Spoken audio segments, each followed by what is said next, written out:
Oke, baik. Bismillahirrahmanirrahim. Assalamualaikum warahmatullahi wabarakatuh. Halo teman-teman rangkaian distrik semuanya.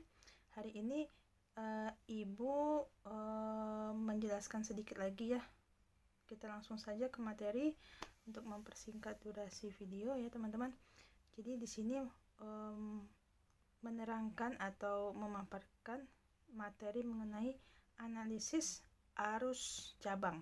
Dimana sebelumnya teman-teman sudah mencari referensi materi-materi arus cabang. Nah, di sini Ibu juga sudah memberikan materinya. Kita bahas bersama ya mengenai analisis arus cabang. Oke, diharapkan semua teman-teman aktif. Jika ada pertanyaan silakan disampaikan via WA ya, agar kita bisa bahas bersama. Oke, nah di sini analisis arus cabang adalah arus yang benar-benar ada alias atau dapat diukur yang mengalir pada suatu rangkaian. Nah, jadi atau pada suatu cabang.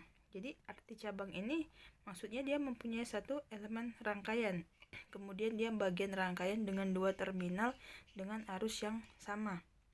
Nah, di sini juga teman-teman untuk analisis arus cabang, jumlah persamaan dan jumlah arus cabang yang ada. Jadi kalau nanti ada berapa arus cabangnya, yaitulah sama dengan jumlah persamaan yang ada.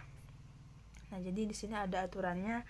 Jadi atau cara penyelesaiannya ya. Yang pertama teman-teman itu tentukanlah arus pada tiap cabang.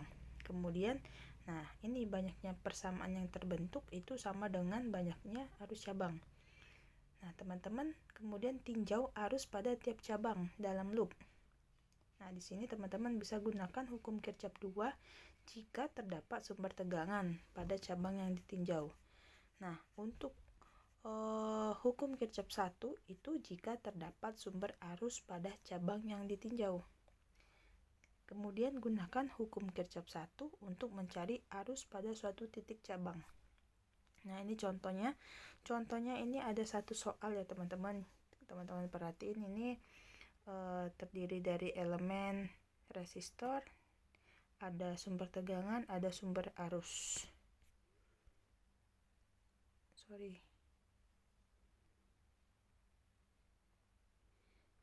Nah,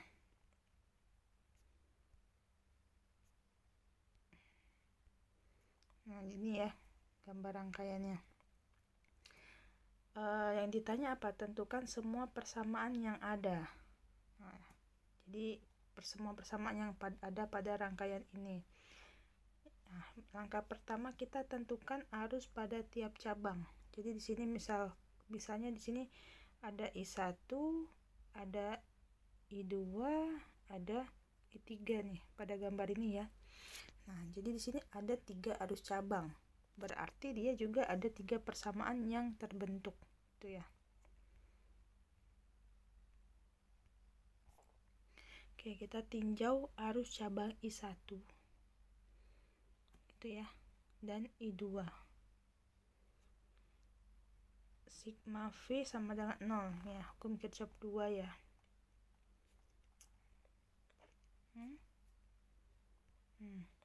Ini ya.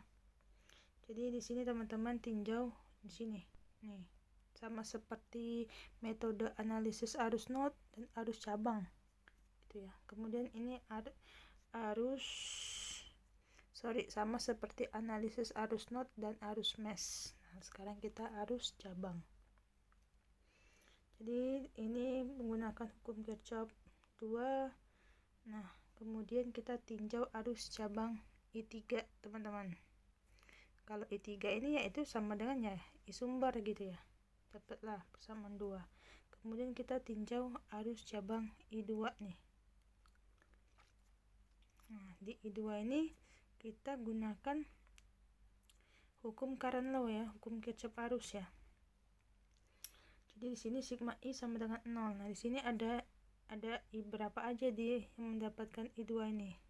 Jadi teman-teman bisa lihat I1 dan I3 dia masuk sama dengan berarti I2. Jadi di sini I1 plus I3 sama dengan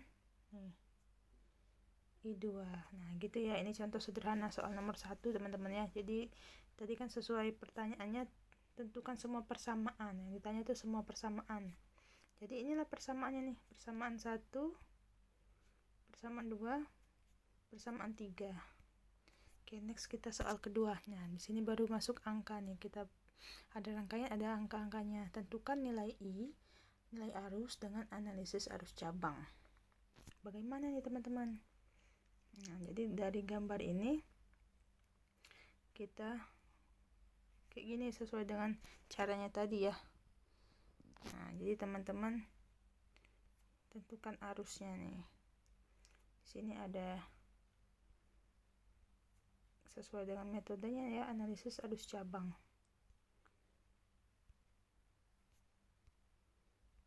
Nah, jadi di sini ada ke bawah sini I1, ini I2, kemudian ini I3.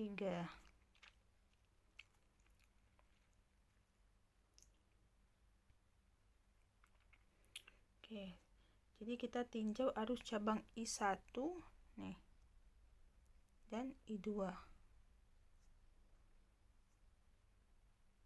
Yang ditanya tentukan arus pada tiap cabang. Maka arus I yang dicari adalah I1. Jadi yang dia minta tentukan arus ya pada setiap cabangnya. Yang pertama kita tinjau dulu nih arus cabang I1 dan I2. Di sini ada I1 plus I2 plus 7. Nah, jadi di sini ini ke sini itu sama dengan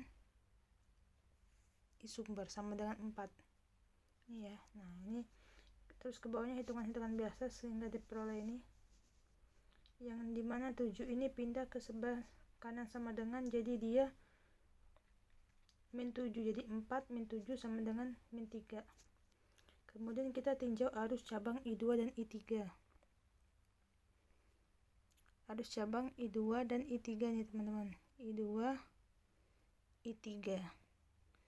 Jadi di sini ada I2 ditambah 7 menjadi sama dengan I3. Jadi kan teman-teman kita udah bahas ya hukum Kirchhoff.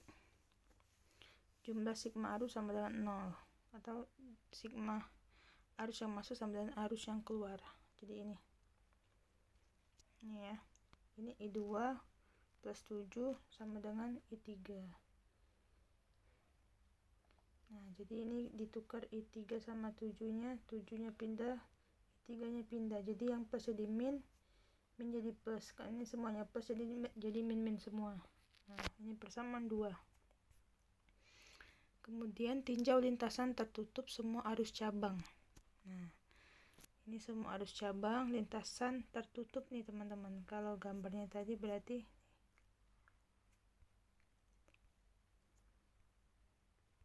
nah, ini lintasan tertutup semua. Tanya tadi. Nah, di sini jadi semua arus cabang sigma V sama dengan 0. Jadi teman-teman lihat gambar yang tadi nih, 8I ketemu dengan 8I, nih ketemu dengan 8I2, ketemu lagi dengan 12I3 min 4I1.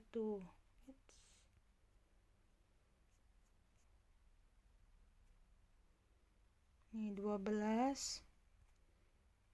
12I3 kemudian dengan nih 4I1 itu ya, 4I1 nih ketemu dengan sini nih 4I dengan I1. Jadi dia loopnya ini ya teman-teman. Nih tinjau 8I2 ketemu dengan 12I3 ketemu dengan 4I1. Tuh. Sehingga diperoleh dengan persamaan 3. Nah, dari persamaan 1 dan 2, 3 ini kita selesaikan menggunakan matriks. atau metode Cramer. Jadi ini persamaan 1, persamaan 2, persamaan 3. Nah, di sini adalah nilai I1, ini kolom I1, ini I2, ini I3. Kemudian ini variabelnya I1, I2, I3, ini sama dengan konstantanya. Gitu ya. Jadi contoh nih di sini nih, contoh ya. Yang kelihatan di sini. Ini kan persamaan 3 nih. Ya, persamaan 3 diletakkan yang di paling bawah ini. Jadi ini persamaan 1, ini persamaan 2, yang bawah ini persamaan 3. Nah, kita coba lihat persamaan 3 ini ya. Jadi ini kan 8 I2, 12 I3, min 4 I1 sama dengan 0. Nah, tadi kan di sini I1, ini I2, ini I3. Ini variabelnya, ini konstantanya. Jadi teman-teman cara memindahkan sistem persamaan linear ini menjadi bentuk matriks bagaimana? Nah, teman-teman ini kan urutkan dulu nih kalau mau lebih mudahnya. Yang ini ya, urutin dulu. Berarti yang mana I1? Oh, min 4 I1. I2-nya mana? Oh, itu plus 8 I2. Kemudian plus 12 I3. Nah, lihat nih. Min ini konstantanya mana? Min 4. Oh, jadilah min 4 ini. Kemudian I2 mana? Oh, 8. Jadilah 8 ini. Kemudian plus 12 I3. Ini 12 nih jadilah ke sini. Nah, ini variabelnya I3. Konstantanya sama dengan 0 ini masuk ke sini. Begitu juga dengan persamaan 1, persamaan 2.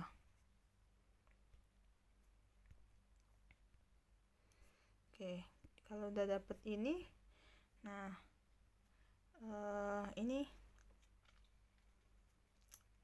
diselesaikan dengan metode Cramer, atau lebih mudahnya kita pakai cara determinans aja nih teman-teman. Jadi kalau dibaca ini, karena arus yang dicari adalah I1, maka variabel I1 yang akan dihitung dengan metode Cramer. Jadi teman-teman lihat lagi nih. Ini ya. Nah, bentar. Sorry. Jadi kalau I1, jadi teman-teman perhatiin yang di sininya nih.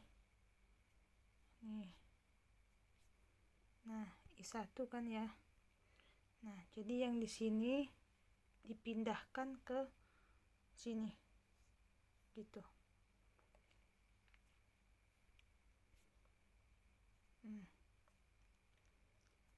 Kalau ini tadi persamaan yang udah teman-teman dapat tadi nih. Nih, ini aslinya. Kemudian karena yang dicari I1, jadi yang di sebelah yang ini tadi, yang ini tadi pindah ke sini. Ke kolom 1, karena yang ditanya I1. Kalau yang ditanya I2, berarti yang ini dipindahin ke sini. Kalau ditanya I3, berarti ini dipindahin ke sini. Karena yang ditanya I1, jadilah ini dipindahkan ke sini. Jadi yang ini berubah menjadi ini ya, kasih garis min 3, min 7, 0. Kalau mau lihat mudahnya di sini nih teman-teman. Nih, nah ini ya, ini yang sudah dipindahkan nih. Nih, min 3, min 7, 0, karena dia tanya I1. Yang ininya mengikuti sama seperti sebelumnya. Kalau yang pernya ini ya memang dari yang sudah kita dapat nih ya. Udah nih, kalau gimana cara determinan itu? Determinan teman-teman sebenarnya sudah belajar juga di SMA ya. Mungkin atau yang sudah pernah. Jadi determinan itu nih, ini ibu tulis di sini ya. Coba min 3, min 7, 0.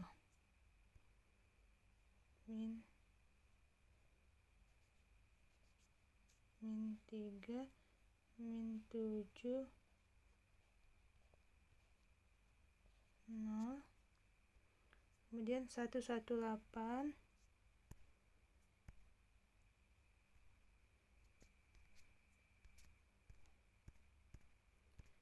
atau kita bikin kuis aja nih, siapa yang bisa mencari determinannya nanti bisa di share gitu ya teman-teman. Bisa kita biar teman-teman aktif juga mencari. Jadi yang ini tidak usah diiniin nih, yang ini ditutup aja nih, ini nggak usah. Lebih mudah yang ini dicari determinannya, kemudian ini dicari determinannya.